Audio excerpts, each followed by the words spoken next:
तो दोस्तों वैसे तो सुदीप फार्मा के अलॉटमेंट ऑलरेडी आ चुका है, काफ़ी लोगों को अलॉटमेंट मिला हुआ है एंड काफ़ी लोगों को अलॉटमेंट नहीं मिला हुआ है। बट दोस्तों जिनको अलॉटमेंट मिला हुआ है या फिर जिनको अलॉटमेंट नहीं मिला हुआ है, सबके मन में बस एक ही सवाल है कि आखिर उन्हें इस आईपीओ में लिस्टिंग के दिन कैसी स्ट्रेटजी बनानी चाहिए ताकि दोनों लोगों को ज़्यादा से ज़्यादा इस आईपीओ में प्रॉफिट हो सके। जी हाँ दोस्तों, सबके मन में बस एक ही क्वेरी है कि क्या उन्हें इस आईपीओ को होल्ड करनी चाहिए,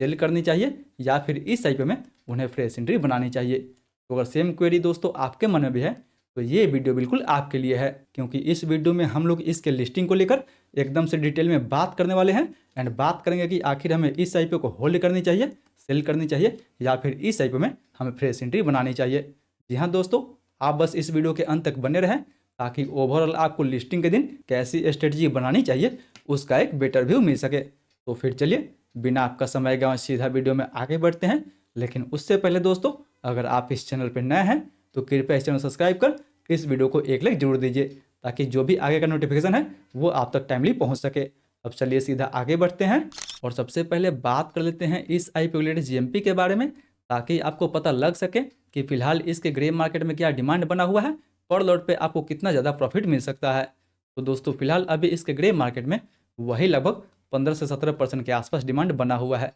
जी हाँ दोस्तों, देखा जाए तो पर लॉट पे आपको लगभग 2300 से 2500 के आसपास तक प्रॉफिट आपको देखने को मिल सकता है इस आईपीओ के पर लॉट पे। मतलब दोस्तों इस आईपीओ का प्राइस बैंड 563 रुपये से लेकर 593 रुपये पर शेयर रखा गया था एंड अगर इसका लिस्टिंग 15 से 17% के ऊपर होता है तो इसका एस्टिमेट लिस्टिंग कहीं आपको 695 रुपये से लेकर 720 रुपये के आसपास कहीं देखने को मिल सकता है। जी हाँ दोस्तों, 593 के मुकाबले इसका लिस्टिंग कहीं 700 या फिर 720 रुपये के आसपास भी होता है, तो इस लिस्टिंग को हम काफ़ी अच्छा खासा एक डिसेंट लिस्टिंग मान सकते हैं। बट हालांकि दोस्तों मार्केट है, यहाँ कोई भी 100% श्योर नहीं होता है, इसलिए मैं भी इसका लिस्टिंग आपको 15-17% के ऊपर भी देखने को मिल सकता है या फिर 15-17% के नीचे भी देखने को मिल सकता है। क्योंकि हाल ही में कल आपने एक्सेल सॉफ्ट का लिस्टिंग तो देखा ही था, जिसका ग्रे मार्केट में डिमांड लगभग 4% के आसपास था एंड उस आईपीओ का लिस्टिंग लगभग 12% के आसपास देखने को मिल गया था। यानी आजकल के ग्रे मार्केट के डिमांड पे हमें बिल्कुल विश्वास नहीं करनी चाहिए, इसलिए मैं भी इसका लिस्टिंग आपको 20-25% के ऊपर भी देखने को मिल सकता है या फिर 20% के नीचे भी देखने को मिल सकता है। पर दोस्तों इसका लिस्टिंग 15% के ऊपर देखने को मिले या फिर 15% के नीचे देखने को मिले, हमें हर सिचुएशंस के लिए रेडी रहनी चाहिए एंड इसके लिए हमें फुल प्रूफ स्ट्रेटजी बना के चलनी चाहिए कि कब कौन सी जगह हमें कौन सी स्ट्रेटजी अपनानी चाहिए। तो फिर चलिए फाइनली अब बात कर लेते हैं कि आखिर हमें इस आईपीओ में कौन सा स्ट्रेटजी बनानी चाहिए। इस आईपीओ को हमें होल्ड करनी चाहिए, सेल करनी चाहिए या फिर हमें इस आईपीओ में फ्रेश एंट्री बनानी चाहिए।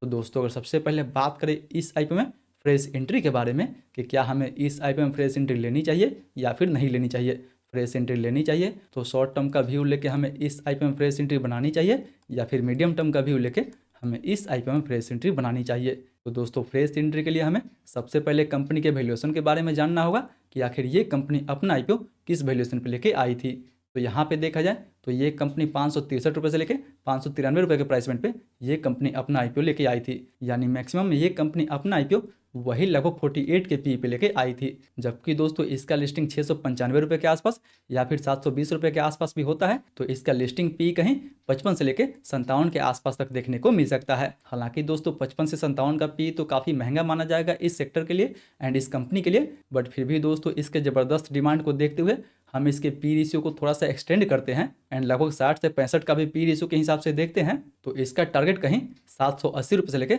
810 रुपये के आसपास तक देखने को मिल सकता है शॉर्ट टर्म में। जी हाँ दोस्तों, अगर आप इस आईपीओ का डिमांड देखते हैं तो इस आईपीओ का डिमांड तो काफ़ी अच्छा खासा बना हुआ है, क्योंकि इस 895 करोड़ के आईपीओ को क्यूआईबी की तरफ से लगभग 213 गुना के आसपास तक सब्सक्राइब किया गया था, एचएनआई की तरफ से लगभग 117 गुना के आसपास तक सब्सक्राइब किया गया था। जबकि दोस्तों बात करें रिटेल कोटा के बारे में तो रिटेल कोटा में ये आईपीओ लगभग 16 गुना के आसपास तक सब्सक्राइब किया गया था। जी हाँ दोस्तों, टोटल इस आईपीओ को लगभग 94 टाइम्स के आसपास तक यानी 94 गुना के आसपास तक सब्सक्राइब किया गया था, जो कि काफ़ी अच्छा माना जाएगा इस आईपीओ के लिए। इसीलिए दोस्तों मार्केट ठीक ठाक रहता है, इस आईपीओ में काफ़ी अच्छा खासा डिमांड आता है, तो इस आईपीओ में लगभग शॉर्ट टर्म में मीडियम टर्म में आपको लगभग 780 या फिर 810 का टारगेट इजीली देखने को मिल सकता है। बट याद रहे दोस्तों कि ये टारगेट आपको तभी देखने को मिलेगा जब मार्केट भी अच्छा हो एंड इस आईपीओ का ठीक ठाक डिमांड हो। क्योंकि वैसे तो कंपनी का बिजनेस भी काफ़ी अच्छा है एंड अगर फंडामेंटल के बारे में बात करें तो दोस्तों फंडामेंटल वाइज भी ये कंपनी काफ़ी स्ट्रॉन्ग है।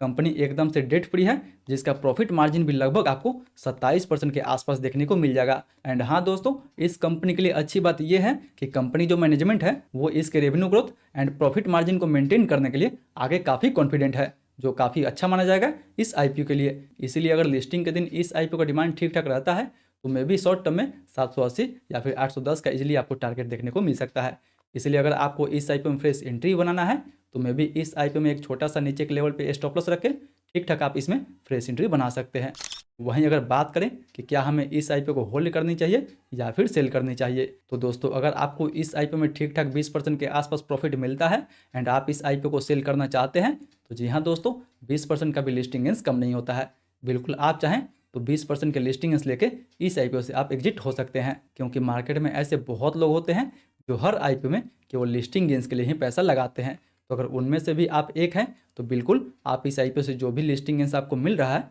उतना लिस्टिंग गेंस लेकर निकल सकते हैं। बट दोस्तों अगर आप इस आईपीओ में रिस्क लेना चाहते हैं, इस आईपीओ को शॉर्ट टर्म या फिर मीडियम टर्म के लिए होल्ड करना चाहते हैं, तो जी हाँ, जो भी आपका स्टॉप लॉस बन रहा है एक छोटा सा स्टॉप लॉस लगा के आप इस आईपीओ को होल्ड कर सकते हैं। अगर ये 695 एंड 720 रुपये के आसपास लिस्ट होता है तो मिनिमम आप लगभग 675 का स्टॉप लॉस लगा सकते हैं एंड आप चाहें तो इस आईपीओ को होल्ड कर सकते हैं। बट याद रहे दोस्तों कि लिस्टिंग के दिन आपको कोई भी डिसीजन अपना रिस्क एंड अपना एनालिसिस लगाने के बाद ही लेना है, क्योंकि यहाँ पे मैंने जो भी पॉइंट डिस्कस किया है वो सब मेरा पर्सनल व्यू है। मे भी आपका व्यू हमसे अलग हो सकता है, आपका जो ओपिनियन है इस आईपीओ की लिस्टिंग को लेकर वो हमसे बिल्कुल अलग हो सकता है। इसलिए जो भी आपको डिसीजन लेना है अपना रिस्क एंड अपना एनालिसिस लगाने के बाद ही लेना है। बाकी बात दोस्तों, लिस्टिंग के दिन कोई भी आपको इस आईपीओ में जल्दीबाजी नहीं करना है। सबसे पहले प्री आईपीओ सेशन में इसके प्राइस एंड वॉल्यूम को अच्छे से लिस्ट करना है, उसके बाद ही आपको इस आईपीओ में कोई भी डिसीजन लेना है। एंड हाँ दोस्तों, अगर आप भी हमारे साथ मिलकर इस आईपीओ के प्री आईपीओ सेशन में प्राइस एंड वॉल्यूम को अच्छे से लिस्ट करना चाहते हैं तो उसके लिए मेक श्योर कि आप हमारे टेलीग्राम ग्रुप से जुड़ सकते हैं,